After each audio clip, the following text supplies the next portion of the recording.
the younger version of me thought they were indestructible. It was just all encompassing. It was everything. If I go back and think about what work I was doing, I can't tell you one solitary thing, but I can continue to tell you a whole list of things that I missed. I come to Paramount and I say, I just want you to let it. The model that most agents would adopt, let only is not an option.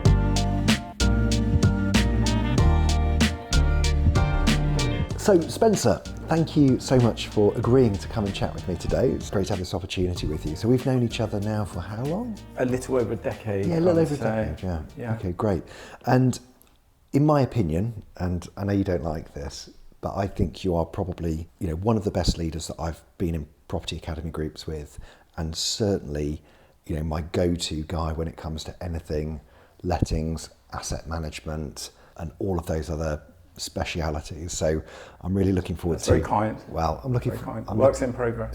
In particular today, one of the bits which I want to try and dive into when we get a chance is the big changes which are coming up on the Renters' Rights Act. And I know that a lot of agents are, referring back to the conversation we had over lunch, shoving their head in the sand. Yep. And aren't potentially. Well, there will be, won't there? There'll be a cohort, however big that is. And one of the things I'd love to try and just get out of today is, how can agents better prepare themselves for that, and how can they take something which is a big change and turn it into a fantastic opportunity? But get on with it. Yeah, get on. Great. So where I'd love to start though, is just like how you got to this point, and like how's your sort of career with Paramount, and like how did that start? Whistle Stop Tour, 28th year at Paramount, which makes me feel incredibly old. I was never supposed to be an estate agent. I'm sure everyone says that. I was very happy labouring for my dad. Mother was displeased, so decided that she was going to write a CV for me. I don't know what that said, other than labourer for dad, but I'm guessing she might have been a bit flowery and padded it out, let's say. Got a couple of interviews. One happened to be an agency in St John's Wood. Walked through the door and was just blown away by the energy. That 2 or 3 day placement, I was there for a few months and just fell in love with it. And then had an interview with Countrywide. I was there for 13 months. The training was excellent, but the pathway I thought was a bit blocked because it was just too huge and very hierarchical and very hard to sort of make a mark as a clueless 22-year-old. But still, I thought the training and the grounding was very good. Geographically, we were spread too thin in terms of the property. So I wanted to go local. A job advert came up and I went and had an interview at Paramount. They asked me what football team I supported. That was question one. They must have been super desperate because he's an Arsenal fan. I'm not. He gave me the job and the rest is history. Great. And who was he?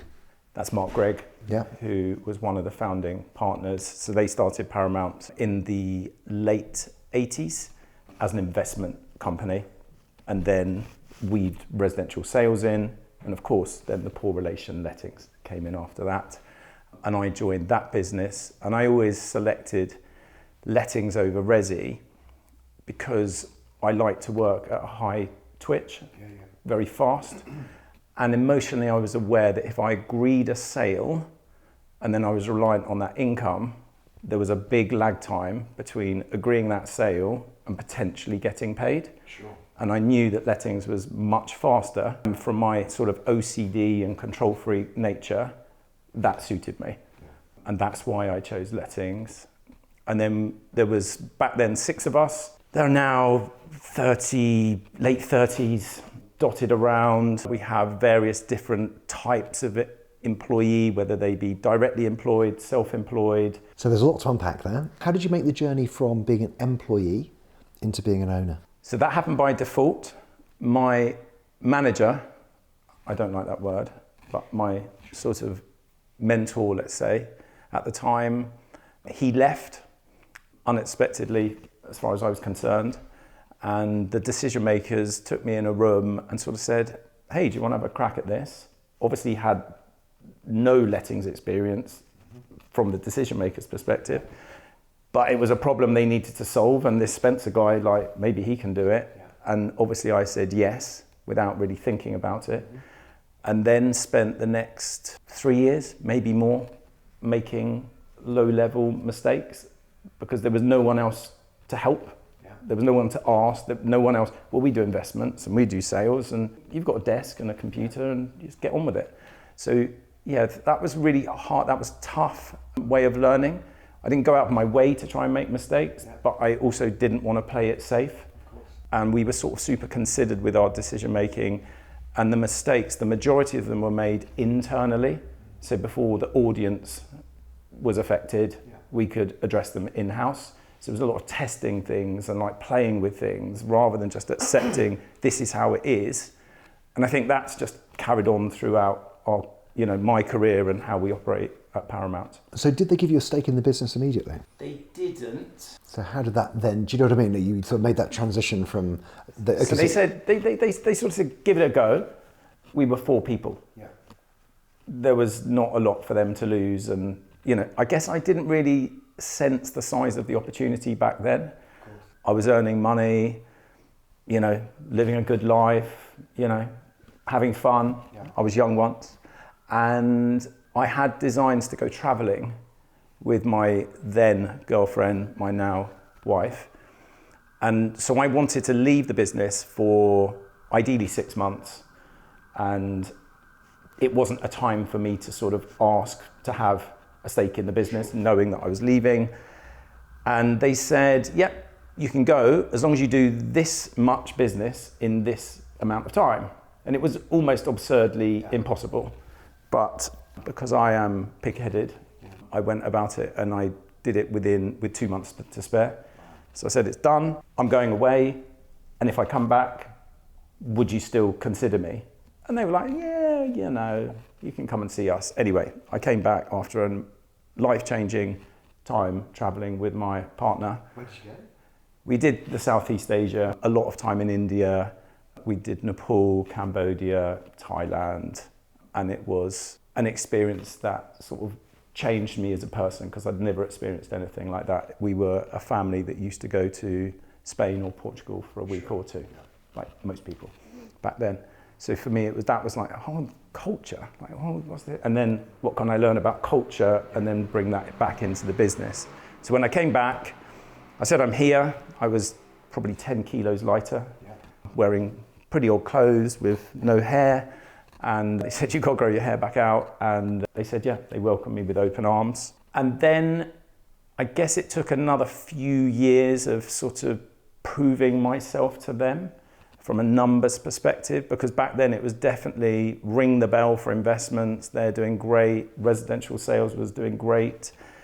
For context, when I started, resi sales was turning over around about 100,000 a month. Yeah. And lettings was doing sub 10. Yeah. And everyone was like, why have you made this call? Like, what are you doing here? And I just thought, this is an area where the most growth is likely to happen. Obviously, lettings is considered a bit messy and convoluted, and it's potentially, well, it is way harder than it was. But I thought it was something that could be mine. So we continued to grow and slowly but surely prove ourselves right. And then I was offered the opportunity in 2012, and I grabbed it. Big moment. Did you not feel like it? I don't think I'm very good at big moments. I had a tendency, just to move immediately on to the next thing. Sure, yeah. And never look around and enjoy the view. Yeah. And that, if I could go back and talk to myself, that would be one piece of advice that I would change, is actually when you've achieved something that you've been trying to achieve for such a long time, you have to really enjoy that for quite a while. And I've always like, okay, so what's the next challenge? I've done that. Yeah. And therefore feeling content back then was a massive struggle for me, because it was always the next thing, the next void, the omission in my knowledge, the gaps, the blind spots, and it ended up being super exhausting. I can imagine. Emotionally, and that's something that reflection, the younger version of me thought they were indestructible. And the byproduct of that is actually I suffered some pretty heavy stress-related illnesses ended up in A&E after having quite a big episode. I don't remember much about it. And then having issues with vision in my eyes, where I've got fluid, I had fluid behind my retina, which is a side effect of stress. And then another period, this was all in a sort of 2-year period where I was in a room. I can't remember how long, it just felt like forever. It probably wasn't more than 2 weeks, where any light, any natural light would just be an acute pain, like a pickaxe pain in my head. So I went to see various specialists, and they basically said it's your lifestyle and the way you're approaching your work, because it was just all encompassing. It was everything. And what period of time was this? So we were 2 young children in, about to be the third. So it was the realization, like, actually everything that you're trying to do for these guys is, I'm leaving in the morning, everyone's asleep. I'm coming back in the evening, everyone's asleep. So there was a massive connection, I thought, between what I was doing for them and for me, of course, as a byproduct from a pride perspective. But obviously a huge disconnect, because I had no idea who these people were, and missed first walk, talk, bike ride, nativity, everything, because I was doing work that was more important. Now, what I've realized is, if I go back and think about what work I was doing during that nativity or the first bike ride or the first word or whatever, I can't tell you one solitary thing that was really important, but I can continue to tell you a whole list of things that I missed. And we promote that now at work, that is something that I don't want our team or anyone else to have to relive, because it's a regret and I can't change that. And what was the moment where the change started? Was it a sudden thing, or was it gradual? Off the back of the illnesses. And was it one after another? Was it quite sequential? Yeah, and I was eating healthy and being healthy and training and all the rest of it, but I had no control over it whatsoever. So I was acutely aware that there were things outside of my control that were limiting my ability to just keep on going in the fast lane and be blinkered. And obviously what happens when you're blinkered and you're in the fast lane, you don't appreciate anything you're doing, you don't appreciate anything you've got, you don't appreciate how far you've come, and you miss all sorts of things that are, literally under your nose, because, I've just got to charge in this direction. What I've learnt is I need to take much more of a sort of planned view of things, be more considered, and actually I don't feel guilty about being in the slow lane or even the hard shoulder these days. So we're suffering with that guilt, like, well, you should really be doing more. You've got more time. So I was, working longer hours, sleeping less. The first thing that goes is yourself, all of the classic sort of, but until it actually happened to me, which it did, just thought I would dodge the bullet. And you're a very reflective person, and I think very self-aware. So a couple of things. Are there any sort of books or bits of advice that you got which helped you think about that in a new way? It took a long time to get to this point, but I realised that I needed to understand myself better and why I was so hard on myself and why I am constantly so hard on myself. Like, it's not enough, you've got to do more. So I built up the courage, because obviously I thought, this isn't going to work for me, to sign up and have a counsellor who I saw at least once a week for a very significant period of time. And my very quick synopsis of that is, week 1, this is quite good. Week 2 and 3, I'm completely cured now. That's like, we're all done. And then week 4 was the sort of dark realization, oh my God, like, there's so much to unpick here. I live with a counsellor, trained counsellor. My wife is, and that gave me a bit more confidence that it was okay. Yeah. She works with children, but to walk through the door and sort of speak to someone that you don't know about stuff that you don't know about, or you don't think you know about, and be super open and vulnerable, that took a lot of courage for me. And that sort of got me to understand why certain parts in my sort of childhood and the opportunities that I had at work, I took them too seriously. It was all a bit too much, everything was, and I was just way over capacity. Yeah. And what happens is I have this sort of, one of the things that we learnt is to reduce capacity.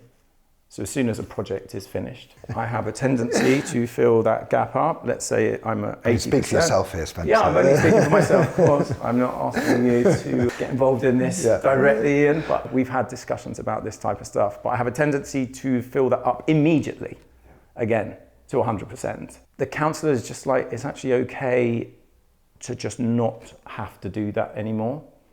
And he helped me understand that actually the most successful people, he believed in this regard, were the people who had the ability to not go to 100% capacity. And actually, it's okay to have spare free time, scheduled, unscheduled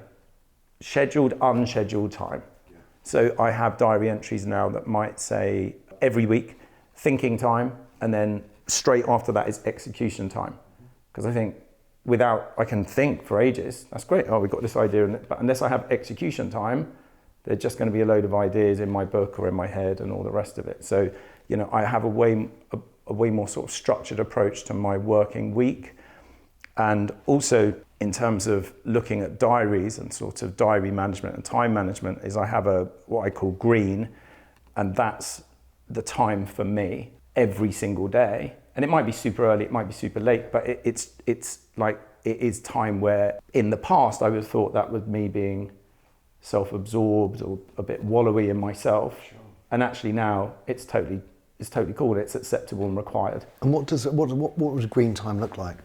Green time is hanging out with people that inspire you, speaking to my family, which basically I stopped doing for a long, long time. Not for any other reason, that it was just, I was too busy. As embarrassing as that sounds. I'm spending way more time with my kids because I missed 10 years times 3. 30 years is a long time. And just to be committed to being the best dad that I can possibly be. And the thing that we wanted to provide is freedom. Freedom to make decisions, to be themselves, to not do the things that obviously you become your environment.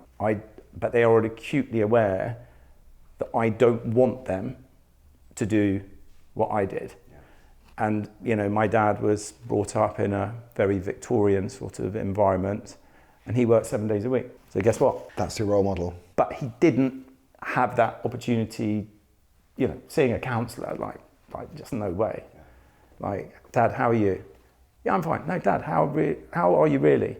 Remember your place. That's the sort of, whereas thankfully the world has changed, and, showing vulnerability in the right places to the right people, I see as a huge positive. Yeah, that's really, really, really interesting. Thank you for sharing that. I really appreciate it. If you were going to try and describe your superpower, what would you say it is? I'm not very good at this. I would say superpower I would struggle with. Okay.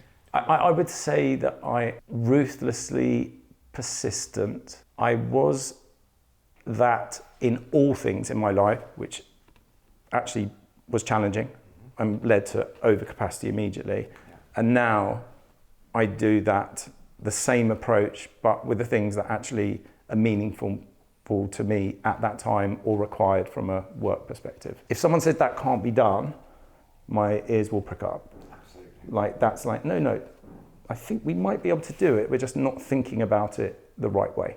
That's the exciting part of life. If someone says, that will never work. Hold on a minute. Let's just see if we can talk it through and see if we can make it better than it is. So I think effecting positive change. Yeah, absolutely. Especially when others doubt it. Is that right?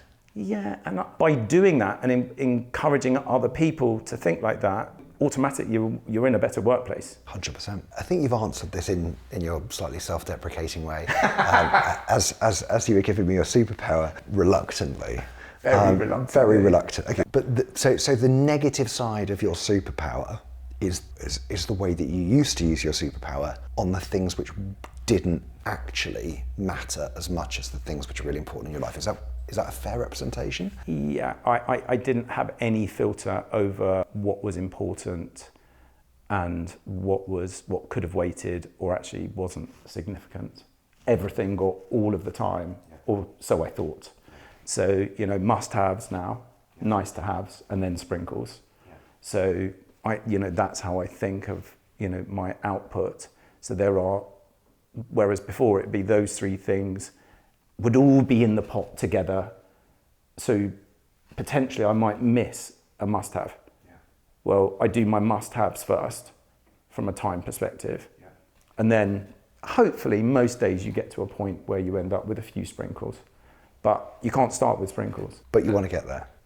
Yeah, of course. But, there was no filter around what those things were. So I didn't really, everything was a task, but not ordered. So I've just got to get through it as quickly as possible. And however long it takes. Yeah, I'm just going to sit here until it's done. That's it. And that myopic focus, that ability to work through problems that other people would give up on, obviously is that superpower, isn't it? Yeah. But yet, as with every superpower, it's got its downside. There's a kryptonite which go with it. And it won't surprise you to know that some of my other guests had no problems in identifying their superpower very quickly. So good for them. Good for them. Hats off. Well, listen, it feels like a good time to take a quick break, and then we're going to come back and we're going to get stuck into the meat and potatoes of the Renters' Rights Act and what agents need to be doing. Okay, great.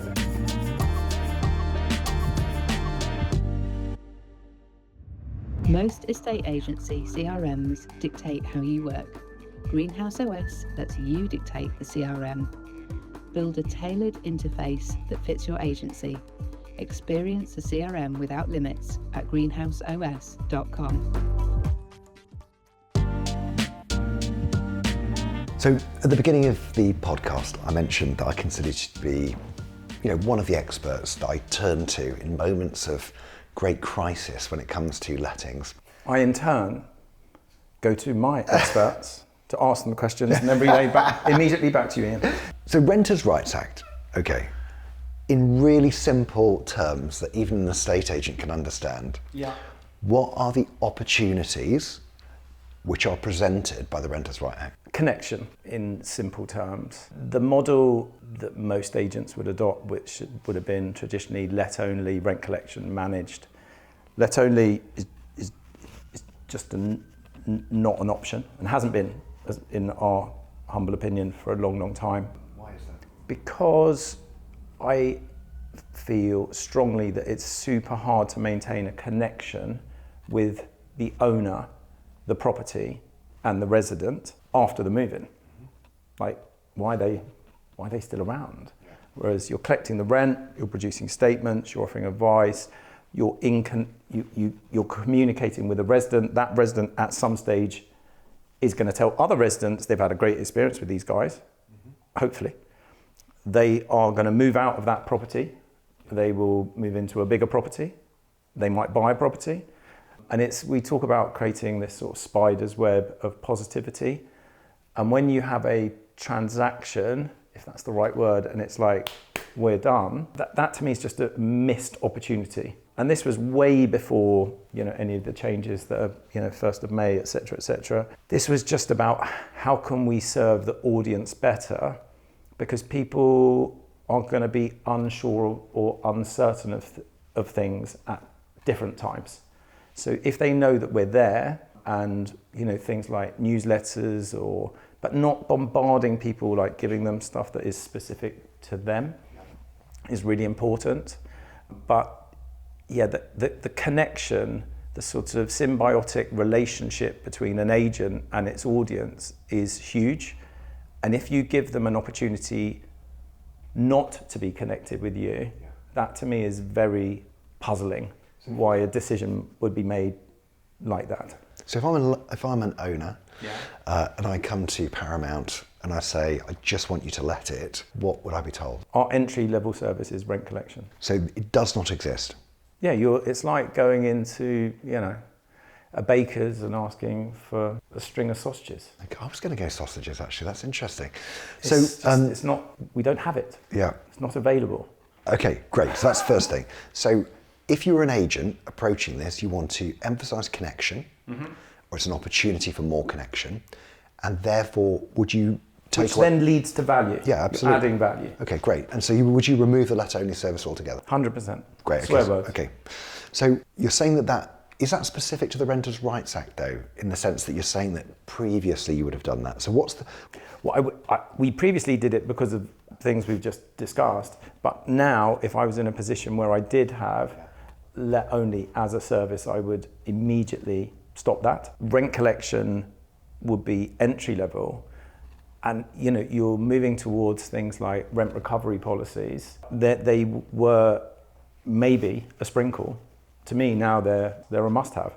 And just again for the uneducated, uninitiated, why now does a rent insurance policy for an owner, why is that now, in your opinion, mandatory? Well, a few reasons. Number one, we have no idea the pressures that the courts are going to be under from a time perspective.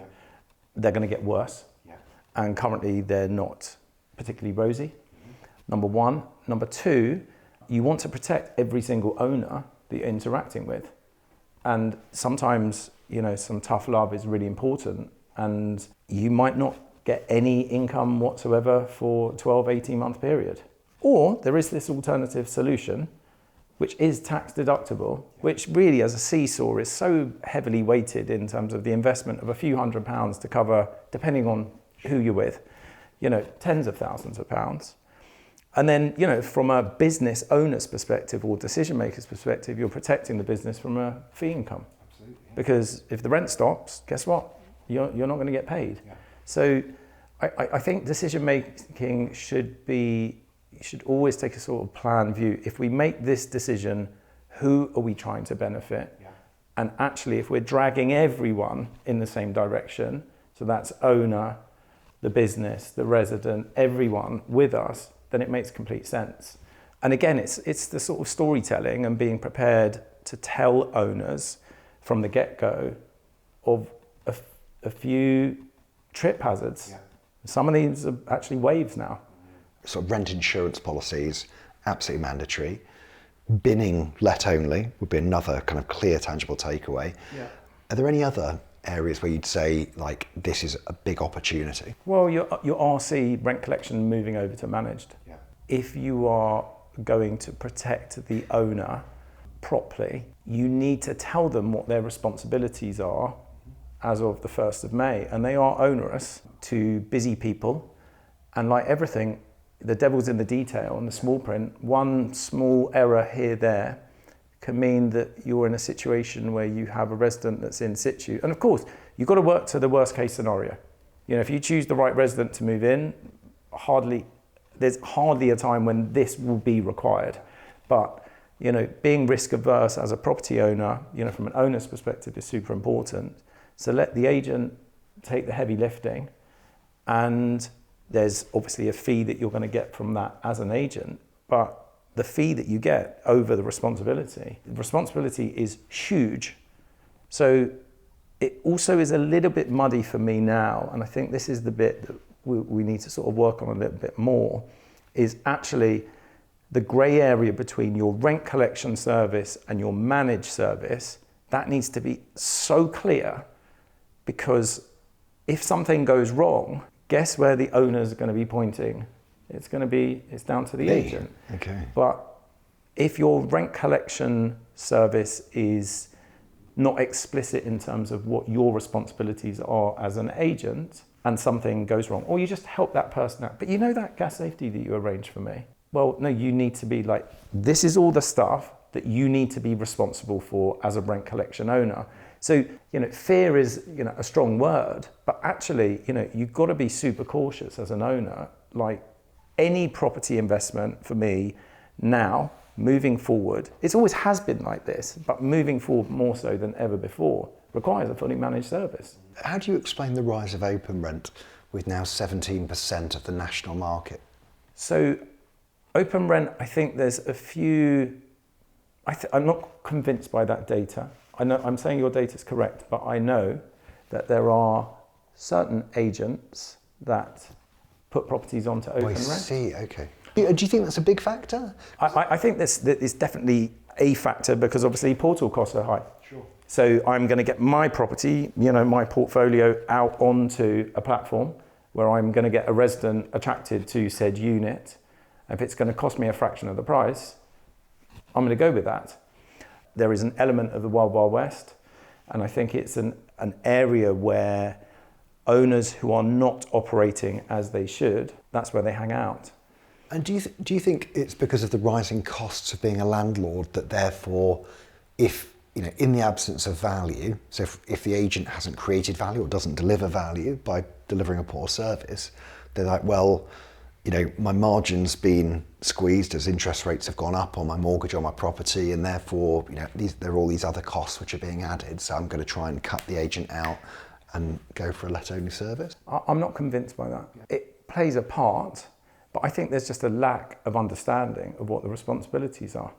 So why is it growing though then? Is it, if it's not landlords exiting the managed market, is it agents let-only service, which they're either not offering, like Paramount, or potentially, looking for a lower cost version of it? I think we should be looking at their data in 6 months post the 1st of May and see what that looks like then. It is a trend where owners will be looking potentially to cut costs. That is part of it, but when we have had situations where we've gone to look at properties where the owner had engaged with open rent in the past as a platform to let, the properties are not compliant.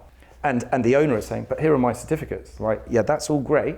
That's an element covered.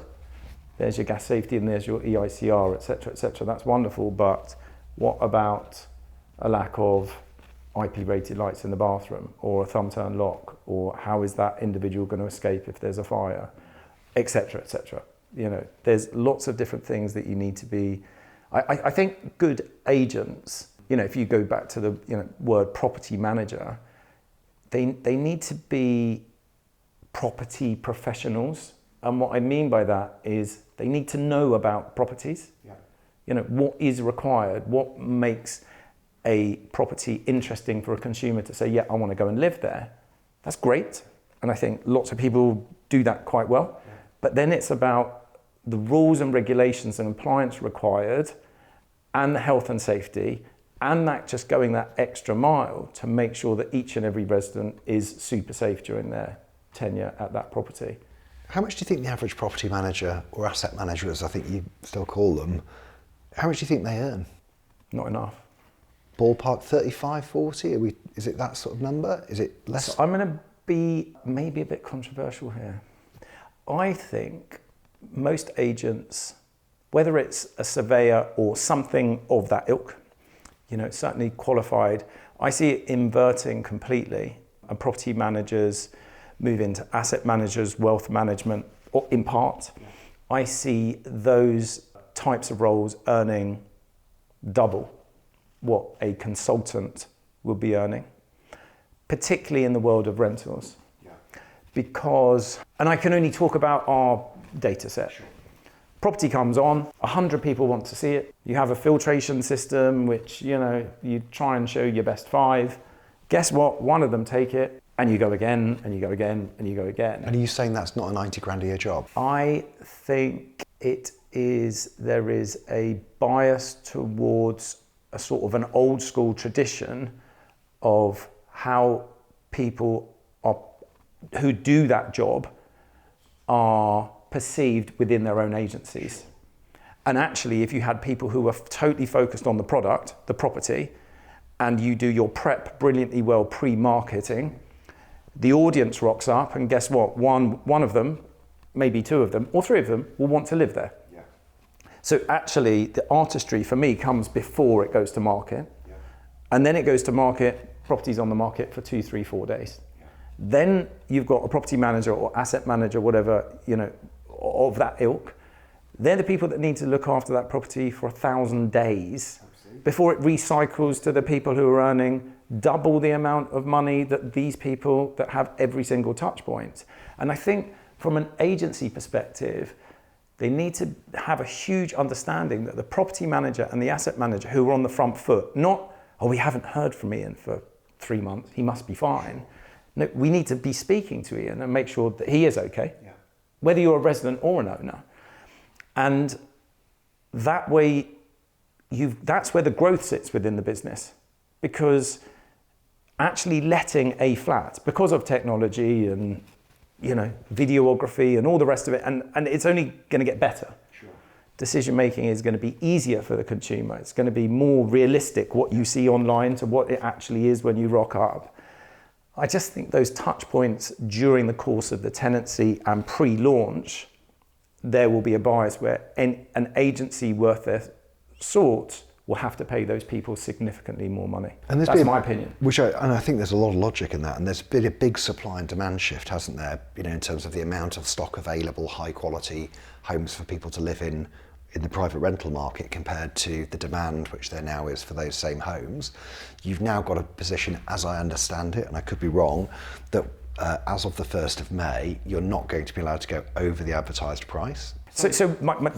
On that point, one of the fears there is we're going to end up with an overinflated market, because the owners are going to know, well, if we can't have a situation where, if there are 3 or 4 interested parties, we can't overbid. So is the starting point of that marketing is going to go up, and then you're going to end up with potentially a lag time of how long that property is on the market for. It will be longer.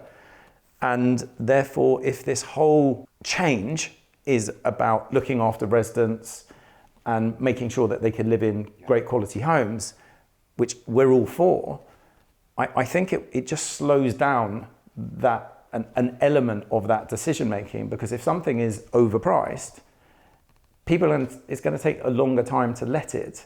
But I think, again, is the education required for the resident? In part, for sure it is. But if there's a bias, you've got to lean into your owners and say, hey, look, this is the marketing price. Then you've got to weave in the control that the portals have in terms of their tranches. So, 1,500, 1,700, 2,000 a month. So if you go 2,050 in London, you might be worth 2,050, but no one's going to look at it because they're going to take flats at 2 and below.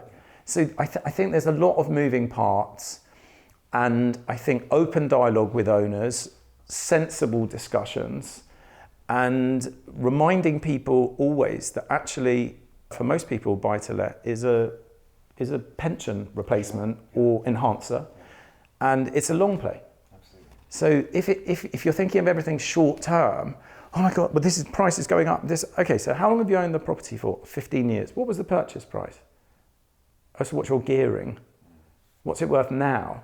Oh yeah, actually, I've done way better. Rather than getting them to sort of dive right into that moment, take a plan view.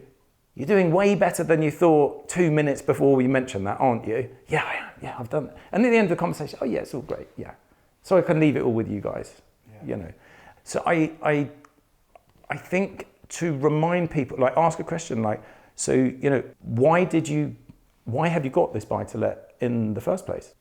Ask them that question, and then what are your plans for this buy-to-let in the future? And, a question might be, if you're going to buy another one, would you have any interest in retiring 5 years sooner than you could without one? Most people are going to be interested in that as a question, whether it works or not for them. Sure. But just like, rather than everything's doom and gloom, I just think in adversity, there's always opportunity as long as it's framed in the correct way. Yeah. So there's lots of moving parts, lots of personalities. Oh, it will be a nightmare. It's going to be straightforward. I think if we look at our owner base, I think we've been communicating with them openly about this coming up for 12 months in particular, because obviously everyone's saying, well, what's happening? Well, we can't tell you because we don't know yet. And then, so there's uncertainty, which equals panic. So we've just said to all of them, and now, as it's sort of panned out and got closer, most of them are sort of pretty stable. So we've had 10% who really panicked, really very, very worried. And then a next batch of sort of like, oh no, I feel better now. And 50% who are largely fully managed, couldn't care less, because they're long-term plays. Because if you have a rental business, you should know how long every single one of your owners is planning to retain. Because if you've got 100 properties in your portfolio and all of them are planning to sell in the next 12 months, guess what, Ian? You've got a big problem. That's a big problem. But how many agents actually know that? And that's because they're not communicating, and that Correct. comes right back to the very first point that you made. That's fascinating, and I think it's a really interesting idea that the technical job, certainly if it's not now, but as we go forward, will become even more technical. Is that going to be the property manager? And therefore, do our remuneration structures reflect that? And the job title. And the job title, indeed. And you are an advocate of asset manager as opposed to property manager. Yes, I do think we've got that wrong in the past, where we've pinned asset manager on people too soon. Okay, so you think that is I don't want to say senior property manager, but in other words, it's someone who does more than the label of a property manager would indicate. Is that correct? They need to have some understanding of capital value. Sure. They need to understand a little bit about gearing, releasing equity, what sort of yields make sense, gross and net. Obviously, if you're looking for capital appreciation, there are certain places in London where that may still happen. There might be areas where your yield is going to be super low, but you've got super stable investment because you're in a very nice part of town. But we've got a lot of owners now, London-based, who have seeked out other areas around the country, university towns, gap areas, places like Reading where there's lots of HMOs where your yield all of a sudden swings over 10%, which is very high for London. So but you've got an opportunity to sort of support that owner in their next purchase, even if you're not directly involved in it, because what you want to do is make sure they retain the one they've got with you or the 10 they've got with you. So if they're buying in Reading or York or wherever it might be, that means they have confidence in what they're doing, and the likelihood for them to retain what they have with you goes up. But if you paint this sort of gloomy picture of, the world endeth on the 1st of May, it probably will. Absolutely. Okay, well listen, let me ask a couple of other questions then before we wrap up. So the first one is, if you imagine, if I generated £8 in a estate agency, if you're a sales specialist like myself, you'd only need to generate £1 in lettings agency, assuming it was broadly, mostly recurring revenue, in order to have the same exit value. So a £1 million lettings business is probably worth the same as an £8 million residential sales business. So therefore, if I've got an eye on exit, whether that's now, whether that's 6 months, whether that's 6 years or 10 years. I would say 6 months is nowhere near enough. Okay, that's a fair point. But what are some things I could do to boost that recurring revenue value of my lettings business? Well, I mean, the simple one is you put your fees up. Let's just put our fees up. Yeah. There's a big issue with that. The consumer needs to see value in why I'm going to pay. If you're on 5% management, you're moving to 6%. Why should I pay 20% more for this? So when we tackled this about 18 months ago, you've got to demonstrate value before, this is the decision we made, you put the fees up. So we actually said, we need to put the fees up, and we're going to, but we're not going to put them up for 6 months. But you're going to see differences around here. And we gave a list of the type of things. Communication was definitely one of them. Obviously, investment in the product, voids, all the things that sort of owners are worried about. But then we also gave them an opportunity via Typeform for them to come back to us specifically about areas that we could improve on and or areas that they wanted more info on. Great. And what sort of things came back? We don't like your statements. So we adjusted the statements, and then we sent a message out to everyone and we said, we've listened to you, we've adjusted them. Taking problems on head on, I think is super important. I think the touch points in communication came back. Yeah. So some people would say, you communicate with us too much. Others are saying too little. Everyone's different. So it's about how you record that information. So every single person within the business knows that Ian likes WhatsApp, for example, and do not contact him at the weekend. Yeah. It's going to be a big problem. Yeah? Or, someone else only wants email or whatever it is. Sure. So, rather than saying this is our framework, come and work in here, it has to be flexible within a framework. And we're saying within reason, These are our non-negotiables, but other than our non-negotiables, we're going to work around you. And I think once you start doing that, you demonstrate value, you save people time, you're protecting their asset, and people will pay more for convenience. So actually, when we said we're going to put the fees up, there's going to be a big lag time. And actually, if you don't see a difference, we're going to stick to where we are. So the team were acutely aware we have to up the ante.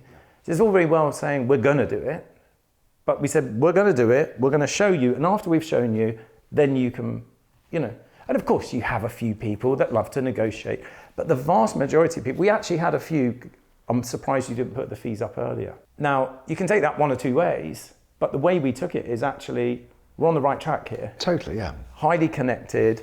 And, I guess the caveat is to this, I don't want to sit here and anyone to think that we feel like we're the finished article, because we're definitely not. We make mistakes on a regular basis. We listen to the audience, we listen to our team, we measure and adjust. One tip is measure and adjust. There has to be enough of a gap in time between you measure and adjust, because what I was doing is measuring, changing, and guess what?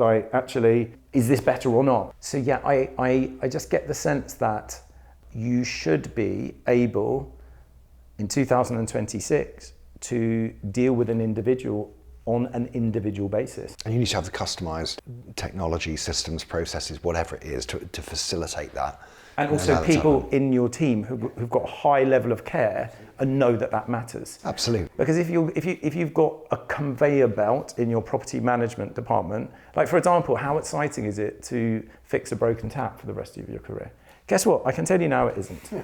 So, if you give someone that role, they're probably going to stick around for 12, 18, 20, 2 years, 3 years, whatever it might be tops. Actually, if you facilitate methods where they don't need to deal with that, and they are product facing, if that's their specialist, or they're people facing, or they are tasked with every month getting a new contractor on board, or losing the worst contractor. How do you know your contractors are great? When's the last time you checked in, you did a contractor check? People don't. But it's how do you give yourself more time to make sure that you are at least constantly trying to improve. It's just sort of little incremental changes, listening to the audience and making sure that, one size doesn't fit all. Definitely not. Well, that's a really, really interesting way of framing it and thinking about it. And certainly, I often give people the advice to put their fees up. And actually that whole sort of preparatory piece that you do in the build up to it, I think is really, really, really smart. And I'm certain we'll get a fantastic traction. Final question then is that if you were to offer an SME estate agency owner, so someone who's got a business from anything from 1 to 20 branches, one piece of advice for the next 12 months, what would it be? I would say that should be team focused, because you're only one mouthpiece. Yeah, there might be a few decision makers, but let's just say there's 1 to 5, but your team is going to be much bigger than that, and you need to make sure that they are coached and trained within an inch of their lives, so that the dialogue and the interactions they're having with your consumer base are on point, useful and meaningful. So you need to define what it is you want them to do, communicate that, train, coach, develop, and then make sure that's happening. Is that how you see it? And then measure and adjust. Make sure the gap is big enough to give them a chance to learn. Brilliant. Okay, Spencer, thank you so much for taking the time. Pleasure. Thank you.